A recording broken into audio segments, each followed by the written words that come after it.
नमस्कार दोस्तों, स्वागत है एक बार फिर से आपके अपने एजुकेशन चैनल एजुट्यूबर देव पर। तो दोस्तों, उपस्थिति और अनुमानित कट ऑफ वाले वीडियो के बाद मैंने आपसे एक बात कही थी कि अगला जो वीडियो होने वाला है वो उन बहुत सारे क्वेश्चंस को लेकर होने वाला है जो अभी आप एग्ज़ाम दे के आए हो। चाहे जो भी आपके मार्क्स आ रहे हों, आपके मन में ज़रूर उठता होगा कि अब आगे क्या प्रोसेस रहेगी, क्योंकि असिस्टेंट प्रोफेसर भर्ती ऐसी है जो कि रीट की तरह इतनी कोई बहुत मैं समझता हूँ कि कोई ज़्यादा अभ्यर्थियों वाली भर्ती नहीं है, बहुत फेमस थर्ड ग्रेड की तरह नहीं है। तो इसकी जो प्रोसेस होती है वो जैसे मैं अभी कई बार बताता भी हूँ, 6 या 7 साल बाद भर्ती आती है, तो प्रोसेस भी हर किसी को मालूम नहीं होती।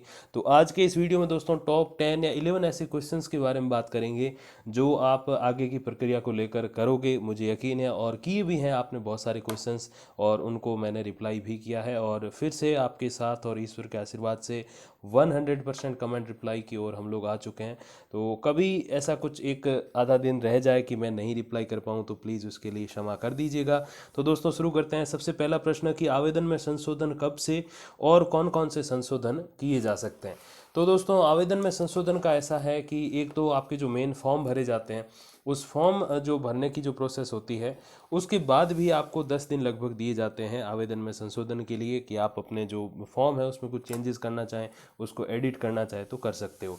और अब दूसरा जो विकल्प दिया जाता है आवेदन में संशोधन का, इसे आप लगभग आखिरी आप ऑप्शन मान लीजिए कि आवेदन में संशोधन का विकल्प है, वो है दोस्तों अभी एग्ज़ाम के बाद। अभी एग्ज़ाम हो चुके हैं, 9 तारीख को लास्ट एग्ज़ाम था। अब उसके बाद आवेदन संशोधन का जो अवसर है वो इसी सप्ताह से, आज दोस्तों जो है मंगलवार है, माफ़ कीजिएगा, आज मंगलवार है, और कल या परसों ऐसा एक फ्रेश नोट आरपीएससी जारी कर सकती हो सकता है कि आज रात को ही एक प्रेस नोट आ जाए, तो भी आप बिल्कुल अचंभित मत होइएगा, क्योंकि आरपीएससी अब इसमें थोड़ा सा जल्द ही फटाफट से कार्य कर रही है, क्योंकि इतने सारे अभ्यर्थी भी नहीं हैं जितने कि अपने एसआई भर्ती में है 9 लाख, या फिर रीट में है 16 लाख, तो इतना भी नहीं है। तो आज रात या फिर कल या परसों तक, इसी सप्ताह मैक्स टू मैक्स आप मान लीजिए कि एक प्रेस नोट जारी होगा जिसमें आपको जो है संशोधन का ऑप्शन दिया जाएगा। इसमें दोस्तों सबसे पहले आपके जो है परीक्षा केंद्र, देखिए इसमें कई सारे आप अभ्यर्थियों के प्रश्न भी होंगे, सर कौन कौन से संशोधन हम कर सकते हैं, कुछ एक क्वेश्चन आने भी शुरू हो गए हैं। तो परीक्षा केंद्र, आपका नाम, आपके पिताजी का नाम, माताजी का नाम, आपकी कैटेगरी, और जो इसके साथ साथ आपका फ़ोटो है मेन जो आपने लगाया पासपोर्ट साइज वो, और हस्ताक्षर, इसके साथ आपका सब्जेक्ट, ये सारी चीज़ें जो है वो चेंजेबल नहीं होंगी। यानी कि ये जो मैंने भी नाम बताए कि नाम, माता पिता का नाम, परीक्षा केंद्र, फोटो, हस्ताक्षर, कैटेगरी और सब्जेक्ट, ये सारी चीज़ें जो है आप चेंज नहीं कर पाओगे, तो ये यथावत रहेंगी।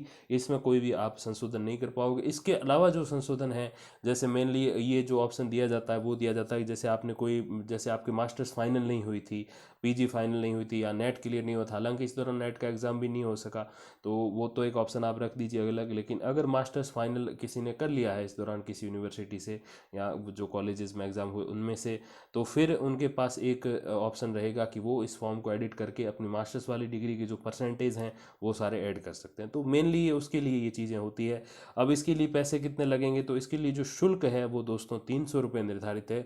तो 300 रुपये में आप ये संशोधन कर सकते हो। 10 दिन का लगभग समय दिया जाएगा। अगर आज ही सपोज अगर प्रेस नोट जारी होता है, तो आज से अगले 10 दिन, यानी कि लगभग इस पूरे महीने आप समझ लीजिए 19 तारीख है, तो ऑलमोस्ट फुल मंथ ये चला जाने वाला, तो संशोधन में ही सारी प्रक्रिया में ये महीना तो बीत जाएगा। अब दोस्तों देखिए अगला क्वेश्चन क्या है कि आधिकारिक उत्तर कुंजियाँ कब जारी होंगी और आपत्तियां आमंत्रण की क्या प्रोसेस रहेगी। तो ऑफिशियल जो आंसर की, देखिए अलग अलग अपने यूट्यूब पे भी, ऑनलाइन ऑफलाइन कोचिंग्स में भी अलग अलग जगह प्रोफेसर्स हैं, assistant professor, college lecturer, school lecturer भी कई बहुत सारे एक्सपीरियंस्ड है, तो उन्होंने आंसर की जारी की। जैसे अपनी जो थोड़ी सी स्पेशलिटी है वो पॉलिटिकल साइंस को लेकर है, तो उसको लेकर भी मैंने एक आंसर की जारी की है। हालांकि उसमें कुछ 5-10 प्रश्न जो है गलत भी है, दोनों प्रश्न पत्रों के अलग मिला लें, क्योंकि उसके आंसर कहीं मिल ही नहीं रहे थे। हमने बहुत सारी, हमने से मेरा मतलब जो है मैं और मेरे काफ़ी सारे साथी जो फर्स्ट ग्रेड लेक्चरर और असिस्टेंट प्रोफेसर हैं, उन्होंने मिल के इसको ढूंढने की कोशिश की, लेकिन नहीं मिले आंसर। तो वो तो है दोस्तों अनऑफिशियल। अब बात होगी ऑफिशियल की। तो ऑफिशियल आंसर की जो है वो दोस्तों जो है इस महीने के जो लास्ट वीक है, जैसे मैंने बताया कि ऑलमोस्ट ये महीना चला जाएगा ये आवेदन में संशोधन वाली प्रोसेस में। तो इसी संशोधन की प्रोसेस में अभी दोस्तों जो है ये जो तीसरा सप्ताह चल रहा है दोस्तों 21 तारीख से पहले तक, फिर चौथा सप्ताह शुरू होगा और उस लास्ट वीक में जो है मुझे लगता है कि ये प्रेस नोट भी आएगा जिसमें आप उत्तर कुंजी जो है उत्तर कुंजियाँ जारी होंगी सभी सब्जेक्ट्स की, क्योंकि सब्जेक्ट्स 31 है, बहुत सारे सब्जेक्ट्स हैं, तो शायद 1 या 2 दिन भी लग जाए। हालांकि क्वेश्चंस पेपर जो है वो एक ही दिन में अगर मैं गलत नहीं हूँ तो डाल दिए थे, तो इस हिसाब से आंसर की भी, क्योंकि उनको बनाना कुछ नहीं, उन्होंने जिस दिन क्वेश्चन पेपर बनाया उसी दिन उन्होंने आंसर की भी बना दी, तो ये उनके पास रेडी है, उनको नहीं सोचना है। तो वो कहते हैं ना, जो बनाता है फिर जो ईश्वर की तरह है, बस वो जो जन्म देता है वही वो वाली बात है। तो उनके लिए कोई टफ नहीं है। तो मेरे हिसाब से शायद एक ही दिन लास्ट वीक के लास्ट डे, इस महीने के अंतिम दिन ही वो जो है एक साथ ही सारी आंसर की डालते हैं और उस दिन एक प्रेस नोट और उसके साथ आएगा जिसमें लिखा होगा कि आपको 3 दिन का समय दिया जाने वाला है। अब इस 3 दिन के समय में क्या होगा कि आप उत्तर कुंजियों पे आपत्ति दर्ज करा सकते हैं। अभी आपत्ति क्या और कैसे दर्ज होती है, तो कोई भी ऑथेंटिक बुक को बेस बनाना पड़ेगा। आप ऐसे नहीं कोई गाइड उठा लो, जैसे पॉलिटिकल साइंस में था कि 2/3 प्रश्न, इवन 70% क्वेश्चन जो है एक गाइड से आ गए, तो उसको आप ले जाके बता दो कि नहीं सर ये ऐसे नहीं ऐसे होगा आंसर, तो वो मान्य नहीं होगा। ऑथेंटिक बुक का वहाँ पर आपको विवरण देना पड़ेगा और उस ऑथेंटिक बुक के बेसिस पे, जैसे ये ऑथेंटिक बुक्स होती कौन सी हैं, तो मैंने अलग अलग सब्जेक्ट्स के बेस पे वीडियो भी बनाए। तो मोस्टली जो यूजी पीजी में जो बुक्स चलती हैं यूनिवर्सिटीज़ में कॉलेजेस के लिए, वो ऑथेंटिक बुक है, सबसे पहले उनको प्राथमिकता दी जाती है। फिर जो ऐसे लेखक जिनको सरकार और यूजीसी अपने जो हायर एजुकेशन है उनको एक मानती हैं कि हाँ बिल्कुल ये विशेषज्ञ हैं, तो उनकी बुक्स जो हैं वो भी ऑथेंटिक बुक्स कही जाएंगी। तो उन बेस पे आप जो है आपत्ति दर्ज करा सकते हो और जो है 100 रुपये लगेंगे एक प्रश्न पे आपत्ति दर्ज कराने के। मतलब आपको लगता है कि ये एक क्वेश्चन ऐसा है जिसका आरपीएससी गलत उत्तर बता रही है अपनी आंसर की में, वो आंसर की और क्वेश्चन पेपर तो जारी हो चुके हैं, आंसर की हो जाएगी जारी, जैसे मैंने अभी बताया कि इस महीने के लास्ट तक जो है, या फिर ज़्यादा से ज़्यादा जाएगी तो अगले महीने के पहले सप्ताह तक, यानी कि अपने नवंबर महीने के जो है फर्स्ट वीक तक दोस्तों जारी हो जाएगी। तो उसमें जो भी आंसर की आएगी और जो क्वेश्चन पेपर अभी जारी किया है आरपीएससी ने अभी 5-7 दिन पहले, एक सप्ताह पहले, उसको मिला के उसमें जो क्वेश्चन नंबर दिया हुआ है उस बेस पे आप जो है आपत्ति दर्ज करा सकोगे। एक प्रश्न के 100 रुपये लगेंगे और उस बेसिस पे जो है वो प्रश्न या तो बोनस कर दे या उस प्रश्न को कैंसिल कर दे, तो ये आरपीएससी के ऊपर डिपेंड होगा। तो ये चीज़ें हैं, तो ये आप ध्यान रखिएगा। अब अगला जो क्वेश्चन है दोस्तों कि जो आपके प्राप्तांक हैं, यानी कि जो ओरिजिनली आपके मार्क्स हैं कि कितने नंबर आए आपके, जैसे 150 अपने नंबरों की बात करूं, अगर मैं टोटल 200 नंबरों के तीनों पेपर हो गए, 75 फर्स्ट पेपर, 75 सेकंड पेपर और 50 नंबर जो है वो अपने third paper general studies of Rajasthan के। तो 200 में से आपके कितने मार्क्स आ रहे हैं अभी, जैसे आंसर की तो इसे तो आप चेक करोगे ही, जैसे अभी ऑफिशियल भी आ जाएगी तो और अच्छे से आपको पता चल जाएगा कि कितने सही हो रहे हैं कितने गलत हो रहे हैं। और उसके बेसिस पे अपना एक और सर्वे भी आएगा, या जैसे एक माननीय शिक्षक हैं अपने यूट्यूब पे, उन्होंने मुझे सलाह दी, तो बिल्कुल वो सही जानकारी उन्होंने दी, मुझे परामर्श सही दिया कि सर ये ऑथेंटिक आंसर की आ जाए फिर ही अगला सर्वे करें हम लोग तो ठीक रहेगा, नहीं तो फिर वही बात हो जाएगी जो भी कल परसों हुई। तो दोस्तों उसमें जो है मार्क्स आपके जारी नहीं होने वाले, मैं बता दूं मार्क्स जारी होंगे लेकिन इतनी जल्दी नहीं होंगे, क्योंकि मैं इसके लिए एक एग्जांपल लेना चाहूँगा सेकंड ग्रेड और फर्स्ट ग्रेड का। सेकंड ग्रेड 2018 के अक्टूबर नवंबर में एग्ज़ाम हुआ था अगर मैं गलत नहीं हूँ, और फर्स्ट ग्रेड 2018 जिसका 2 बार पोस्टपोन हुआ और तीसरी बार एग्ज़ाम जाके हुआ जनवरी 2020 में। तो इन सब में क्या हुआ कि जब एग्ज़ाम हो गए, जब ये सारी प्रोसेस चली जैसे मैंने बताया संशोधन वाली आंसर की वाली, उसके बाद जो मार्क्स जारी होने थे वो हुए ही नहीं। उन्होंने क्या किया कि जो ओरिजिनली कट ऑफ जो निकालते हैं मेन लिस्ट, क्योंकि उनमें इंटरव्यू नहीं होता सेकंड ग्रेड में और फर्स्ट ग्रेड में, तो इन सारी प्रोसेस के बाद सीधा वो मार्क्स ही जारी होते हैं, मेन लिस्ट और रिजर्व लिस्ट। तो उसके बाद जब ये ज्वाइनिंग्स वगैरह होने, हालांकि ज्वाइनिंग्स तो अभी भी कई सारे सब्जेक्ट्स की हो रही है, तो वो ज्वाइनिंग एक अलग प्रोसेस है, लेकिन जो मेन लिस्ट जारी हो गई, कट ऑफ जारी हो गई, उसके बाद लगभग 1 महीने बाद उन्होंने मार्क्स जारी किए आरपीएससी ने। तो ये क्यों किया जा रहा है, इसके पीछे रीज़न ये है कि कई बार अभ्यर्थी इसी को लेकर कोर्ट में चले जाते हैं, माननीय उच्च न्यायालय का रुख कर लेते हैं कि हमारे मार्क्स जो हैं वो आरपीएससी इतने बता रही, क्योंकि 1 नंबर का भी अंतर आ जाएगा ना तो भी लोग चले जाएंगे, क्योंकि नौकरी जो है आज के समय में बहुत बड़ी बात है। तो उसके लिए फिर वो सोचेंगे कि चलो हमारे आंसर की में तो 119 बन रहे हैं, उधर 118 ही बता रही है आरपीएससी, इसके पीछे क्या रीज़न है। अब क्या पता बोनस अंक वाला कुछ मैटर है, एक क्वेश्चन कुछ कैंसिल हो गया, पता नहीं क्या, लेकिन उस उसको लेकर अभ्यर्थी चले जाएंगे तो भर्ती प्रक्रिया जो है लेट हो जाएगी। इसीलिए आरपीएससी ने क्या किया कि मार्क्स जो है पूरी जो प्रोसेस हो जाए, मतलब कि मेन लिस्ट रिजर्व लिस्ट सब आ जाए, रिजल्ट ओरिजिनली जो आ जाए, पर चाहे वो साक्षात्कार की प्रक्रिया के बाद का क्यों ना हो, उसके बाद ही जो है जो प्राप्तांक है, जो आपके ओरिजिनली जो अंक है कि आपको कितने नंबर आ रहे हैं टोटल 200 में से या जो प्रोसेस है वो जारी किए जाएंगे। तो इससे आप समझ सकते हो दोस्तों कि आरपीएससी विवादों से दूर रहने के लिए क्या कुछ करती है। अब कई सारे बच्चे सोचेंगे इसमें, क्योंकि नए नए अभ्यर्थी भी काफ़ी सारे हैं जो भी हाल ही में उन्होंने जो है मास्टर्स वगैरह किया है, तो उन बच्चों को का जो है एक क्वेश्चन ज़रूर होगा कि सर ऐसे हमारा रिजल्ट पता नहीं चलेगा, हमें हमारे मार्क्स पता नहीं चलेंगे, तो हमें कैसे मालूम पड़ेगा कि हम आगे जो है प्रोसेस में है या नहीं है या बाहर हो चुके हैं। तो इसके दो तरीके हैं। सबसे पहला तो ये कि अभी जो ऑफिशियल आंसर की जारी होगी उससे आप अपनी जो आंसर की आप लेके आए होगे ना, कार्बन कॉपी नीचे से वो काट के होती है, तो वो कार्बन कॉपी लाए हो उसको आप क्वेश्चन पेपर से मिला लीजिए। ओरिजिनल क्वेश्चन पेपर उस आंसर की का जो आरपीएससी जारी करेगी उसका अवेलेबल है, तो उसको आप आरपीएससी वाली से मिला दो और फिर उसी बेसिस पे अपना क्वेश्चन पेपर और अपनी जो आंसर की वो मिला लो। इससे आपको आपके मार्क्स पता चल जाएंगे, पहली बात। सेकंड, अब आप इंटरव्यू के लिए जो है आपको बुलाया नहीं बुलाया इसका आपको एक और तरीके से पता चलेगा। जैसे आगे की जो प्रोसेस होगी इंटरव्यू के लिए, उसके लिए भी एक प्रोविजनल कट ऑफ जारी की जाएगी, अस्थायी पात्रता सूची या ऐसा कुछ आप इसको कह दीजिए, तो वो जारी की जाएगी। प्रोविजनल रिजल्ट आप कह दीजिए इसको। तो उस प्रोविजनल रिजल्ट में आपके मार्क्स वगैरह जो हैं होंगे। एक तो उसमें भी दो तरीके से पता चलेगा, एक तो आपने जो आंसर की खुद ढूंढ के बनाई है कि चलो हाँ हमारे इतने नंबर बन रहे हैं, तो उस नंबर से ऊपर जो है अगर कट ऑफ है, मतलब कि आपके जो नंबर हैं वो कट ऑफ से ऊपर है, तो डेफिनेटली आप इंटरव्यू में जाओगे, पहली बात। सेकंड, उसमें आपके रोल नंबर भी दिए होंगे, जैसे जितने अभ्यर्थी है, जैसे किसी विषय में 50 अभ्यर्थी बुलाए जाने हैं तो 3 गुना बुलाएंगे, तो 150 अभ्यर्थियों के बाद रोल नंबर दिए होंगे, पी फॉर प्रोविजनल लिखा होगा, तो उन सबको वहाँ पे जाना है। अब इसमें एक क्वेश्चन ये भी रहता है कि सर डॉक्यूमेंट वेरिफिकेशन का क्या है, वो कब होगा? तो डॉक्यूमेंट वेरिफिकेशन जो है साक्षात्कार के साथ ही होता है, मतलब ओरिजिनली साक्षात्कार वाले डॉक्यूमेंट वेरीफाइड नहीं करते, बट मोस्टली उन्हीं दिनों के आसपास होता है। इसीलिए देखो प्रेस नोट में लिखा हुआ भी है कि जो आपके साक्षात्कार के पहले दिवस तक आपकी सारी जो मिनिमम क्वालिफिकेशन है, जैसे मास्टर्स 55% के साथ, अनरिजर्व कैटेगरी की बात करें, और नेट, ये दोनों चीज़ें आपकी क्वालिफाइड होनी चाहिए। कब तक? साक्षात्कार के पहले दिन तक, क्योंकि डॉक्यूमेंट वेरिफिकेशन भी उसी के साथ ही चलता है। तो ये चीज़ आप ध्यान रखिएगा। कोई कई सारे क्वेश्चन भी थे कमेंट बॉक्स में कि सर डीवी का क्या है। अब देखिए जो है प्राप्तांक वाली बात होगी। अब रिजल्ट कब तक आएगा? तो ये अब देखिए रिजल्ट इसमें दो प्रकार से है। एक तो अभी जो रिजल्ट आएगा वो होगा आपको साक्षात्कार के लिए आमंत्रण, मतलब आप इंटरव्यू के लिए बुलाए गए हो अजमेर आरपीएससी में, तो एक तो ये है रिजल्ट। और एक रिजल्ट फिर जब आएगा तब आप फाइनली कॉलेज लेक्चरर बन जाओगे, और फिर आपको पता है कि कॉलेज लेक्चरर की सैलरी कितनी होती है। अब देखिए दोस्तों, मार्क्स की बात हो चुकी, अब बात करें रिजल्ट की। जैसे मैंने बताया, तो ये रिजल्ट कब तक आएगा, ये बहुत सारे बच्चों के मन में क्वेश्चन होगा। तो रिजल्ट दोस्तों अपना अलग समय लेता है।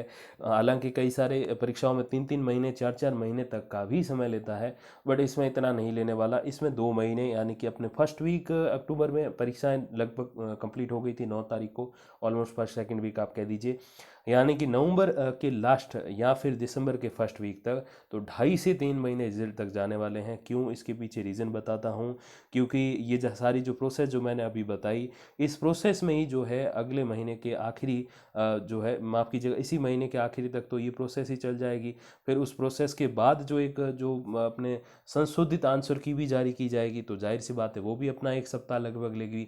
तो अगला महीना आधा तो ऐसे चला जाएगा, और उसके बाद जो ये सारी प्रोसेस निपट जाए उसके बाद 1 महीना लग जाता है रिजल्ट आने में, मिनिमम टू मिनिमम आपको बता रहा हूँ। अब ठीक है, आरपीएससी सोच ले कि नहीं हमें जल्द से जल्द खत्म करना है, तो फिर आरपीएससी कल ही कर दे, वो एक अलग बात है।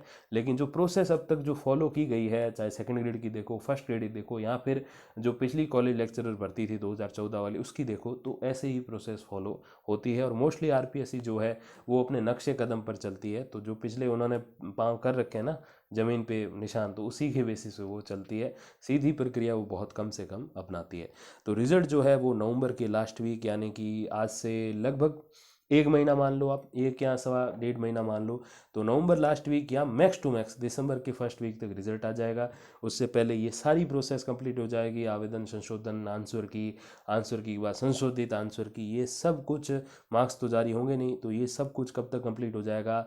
अगले महीने के लास्ट वीक तक। ठीक है दोस्तों, अब देखिए अगला प्रश्न कि साक्षात्कार आयोजन तिथियां कब घोषित होंगी। अब देखिए ये जो रिजल्ट जारी होगा, जैसे मैंने बताया कि 3 गुना अभ्यर्थी बुलाए जाएंगे साक्षात्कार के लिए। हालांकि कई बार 6 गुना भी बुलाते हैं, 4-5 गुना, 6 गुना बुलाते हैं मैक्स टू मैक्स, बट यहाँ पर 3 गुना का ही विवरण है। आप चाहे ऑफिशियल नोटिफिकेशन भी देखोगे, उसमें भी लिखा हुआ है कि 3 गुना जो तक अभ्यर्थियों को बुलाएंगे। अब इसमें एक छोटा सा क्वेश्चन ये भी रहता है कि सर मिनिमम मार्क्स होंगे क्या। तो मिनिमम मार्क्स का देखो वहाँ पे ऐसा है कि आरपीएससी का अगर आवश्यकता पड़ी तो हम ऐड करेंगे मिनिमम मार्क्स के इतने होने चाहिए। बाकी फिलहाल तो ऐसा कोई रूल नहीं है, न नोटिफिकेशन में, न आरपीएससी के किसी प्रेस नोट में।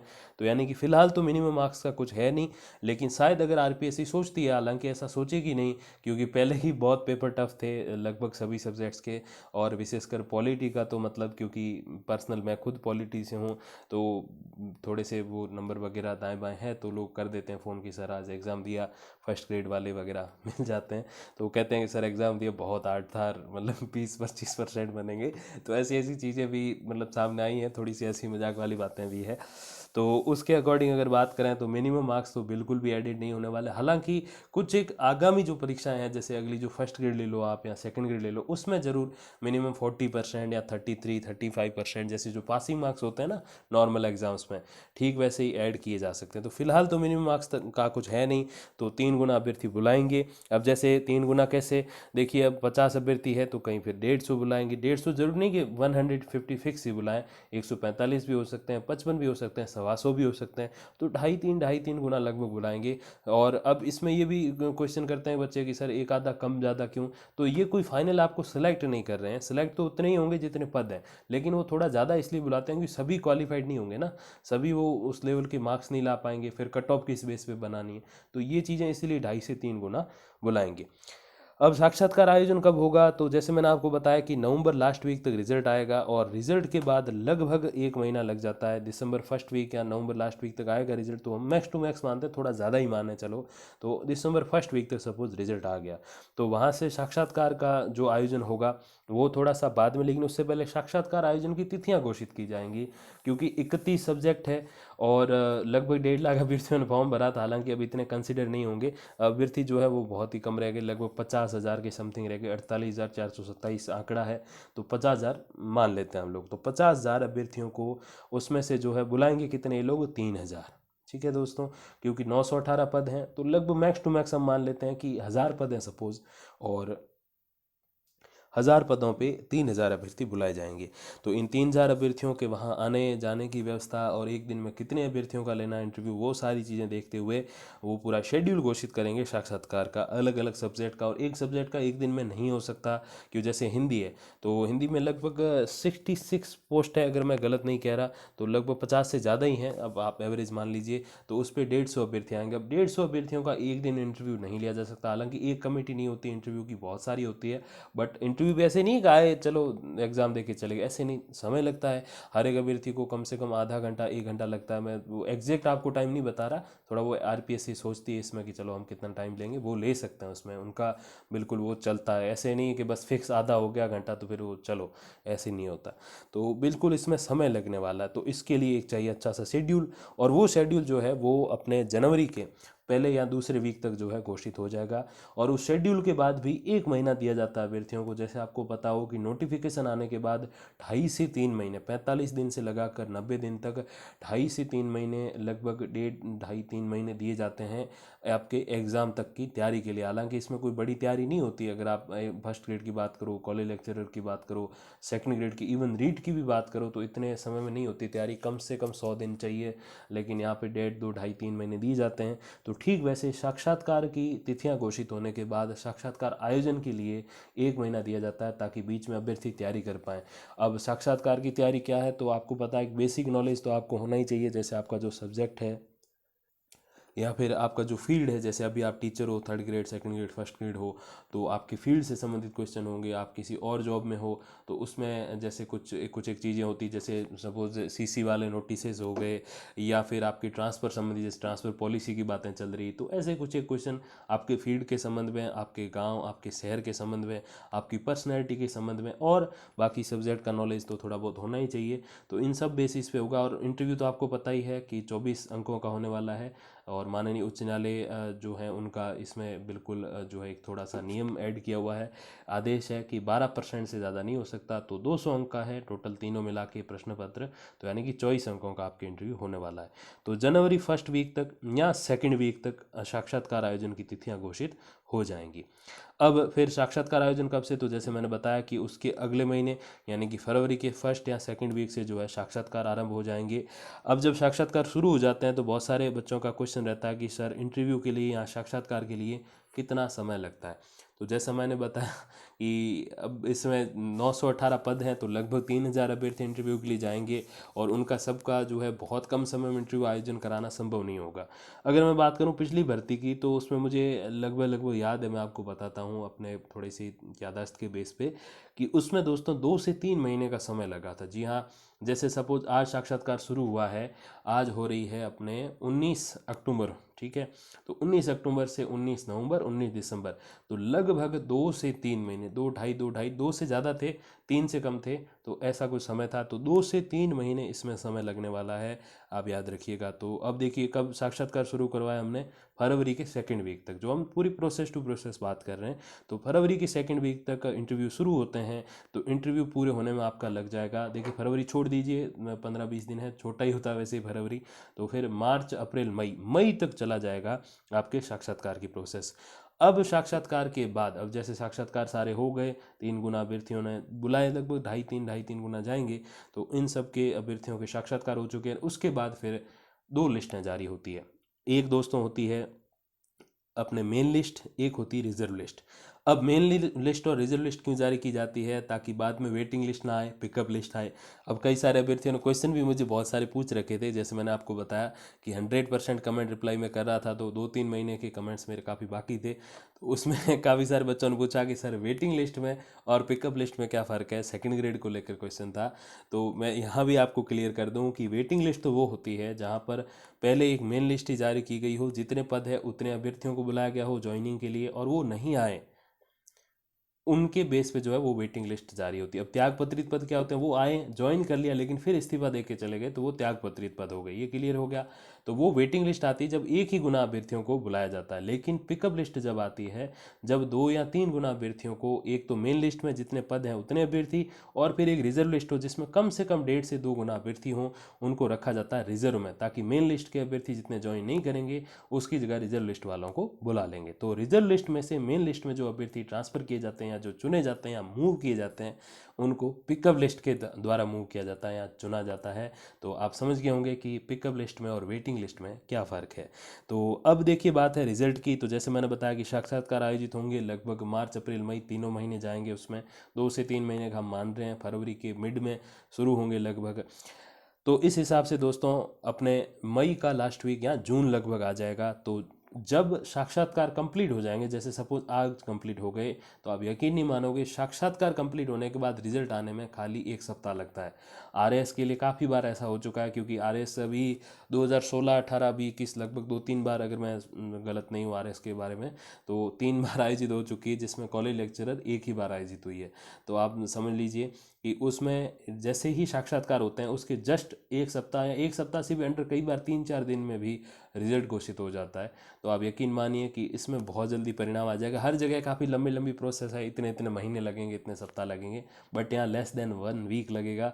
तो जून महीना लगभग हम मान सकते हैं, जहाँ पे एक मेन लिस्ट आएगी हर एक सब्जेक्ट की, जितने पद हैं उसकी एक मेन लिस्ट और एक रिजर्व लिस्ट होगी। फिर रिजर्व लिस्ट में भी क्रमांक होंगे, उसके बेसिस पे आगे अगर कोई ज्वाइन नहीं करेगा तो फिर उसको चुना जाएगा रिजर्व लिस्ट से। मेन लिस्ट में किस में, पिकअप लिस्ट के द्वारा होगी, वो वेटिंग लिस्ट ही, बट नाम उसका पिकअप लिस्ट होता है। तो ये ध्यान रखिएगा। अब यहाँ पे कुछ और क्वेश्चन भी है, देखिए कि एक सूची या दो सूचियाँ आएंगी, बिल्कुल एक रिजर्व लिस्ट एक मेन लिस्ट। रीड की तरह नहीं है कि एक मेन लिस्ट निकालें फिर वेटिंग लिस्ट निकालें, तो ऐसा नहीं। तो ये भी क्लियर हो गया। अब देखिए ज्वाइनिंग कब तक, तो ज्वाइनिंग वाली प्रोसेस बहुत टेढ़ी है। देखिए आप में उस लिस्ट में सेलेक्ट हो जाओगे तो वहाँ आप बिल्कुल पक्के, वो कहते हैं ना, मारवाड़ी में हमारे कहावत होती है कि गवर्नमेंट के जमाई हो गए, सीधी सी बात है। तो आप वहाँ जवाई तो बन जाओगे, लेकिन वहाँ जवाई बनने से वहाँ अपने ससुराल पहुँचने तक, मतलब ओरिजिनली जो आप कॉलेज में ज्वाइन करोगे जिस महाविद्यालय में, तो उस तक आपको 2 से 3 महीने वेट करना पड़ सकता है, कि इतना लगता है। क्योंकि ये जो प्रोसेस है ओरिजिनली मंत्रालय जो अलग अलग होते हैं, कार्मिक विभाग वगैरह, उनके लेवल पे है, फिर उस शिक्षा विभाग भी इसमें इंक्लूडेड है। तो यहाँ से आरपीएससी के हाथ से बात निकल जाएगी। फिर सारा जो आपके अपने हायर एजुकेशन जो है, आयुक्तालय जो है ओरिजिनली जयपुर में, निदेशालय तो बीकानेर में है, तो वो इसमें बिल्कुल सारी प्रोसेस करेगा। तो वहाँ से 2-3 महीने आपको लगेंगे।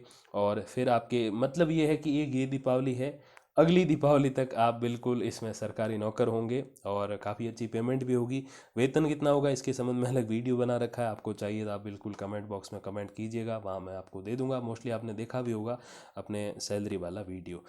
तो ये सारी प्रोसेस दोस्तों चलने वाली है। और वेतन के बारे में जैसे मैंने अभी आपको बताया कि कब तक ये सारी प्रोसेस और कितने पैसे, और परमानेंट जब आप हो जाओगे तो ऑलमोस्ट 75 to 80,000 रुपीज़ इसमें मिलते हैं, काफ़ी अच्छे पैसे भी हैं। तो पूरी उसमें जो है चीज़ें सारी मैंने बता रखी। तो ये दोस्तों अपने जो है प्रोसेस रहेगी अब से लगा के ज्वाइनिंग तक की सारी प्रोसेस मैंने आपको बता दी है। और बाकी आपके कोई क्वेश्चन है तो बिल्कुल आप करिए। मोस्टली मैं ट्राई करता हूँ कि मैं 100% कमेंट रिप्लाई करूँ, फिर ही सोऊं, पहले नहीं। तो इस बार ऐसे में कई बार मेरे सच में आप यकीन नहीं मानोगे 12 से 1 भी बज जाते हैं। तो मैंने कहा चलो यार कोई बात नहीं, क्योंकि मेरा जो लक्ष्य है इस चैनल के पीछे वो यही है कि अभ्यर्थियों तक सही जानकारी पहुंचे। जो मेरा एक्सपीरियंस है, अगर नहीं भी है तो मैं पूछने से नहीं हिचकिचाता। मुझे कोई वो ऐसा नहीं है कि चलो घमंड के नहीं, मैं किससे क्यों पूछूं, बिल्कुल पूछता हूं, इसमें कोई दिक्कत नहीं है। सारी जानकारियां एक व्यक्ति को कभी भी नहीं होती, पूछना भी पड़ता है, कोई दिक्कत नहीं है। तो कुल मिला के सही जानकारी आप तक पहुंचनी चाहिए। बाकी दोस्तों जो भी अपडेट आएगी तो मैं आप तक पहुंचा दूंगा वीडियोज़ और कम्युनिटी पोस्ट के माध्यम से। तब तक के लिए दोस्तों धन्यवाद, नमस्कार।